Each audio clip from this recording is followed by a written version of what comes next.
Bagdad, 5 h du matin, les athlètes n'attendent qu'une chose, se mettre à l'eau.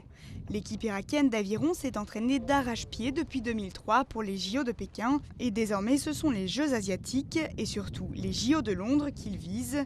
Sur le Tigre, dont les bâtiments éventrés et les gravats sur les rives témoignent des violences qui ont secoué le pays, les coureurs concentrés aiguisent leur technique. Nous sommes prêts, pas tout à fait à 100%, mais presque depuis que nous avons commencé un entraînement intensif au début de l'année.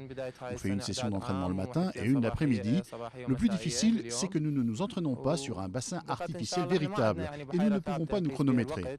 Avant 2003, l'équipe s'entraînait sur un plan d'eau artificiel au nord de la capitale. Depuis, les forces américaines y ont établi leur base et c'est le Tigre qui est devenu leur terrain d'entraînement quotidien où ils luttent entre courants tout en sillonnant entre ponts et bateaux de pêche. Conscients de ne pouvoir se préparer dans les mêmes conditions que les autres équipes mondiales, ils espèrent au moins se mesurer aux formations de leur niveau.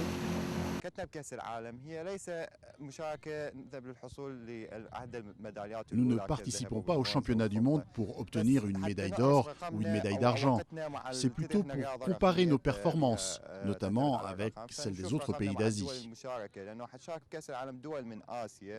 Et quand les sportifs sortent de l'eau, c'est en salle et en rythme qu'il faut poursuivre l'entraînement. Dans le quartier sunnite du Vieux-Kark, naguère connu comme le bastion de partisans de Saddam Hussein, quelques préfabriqués et une salle de musculation. Dieu merci, tous les rameurs progressent. Ils battent régulièrement leur record. Haïdar Nozad a battu son record la semaine dernière.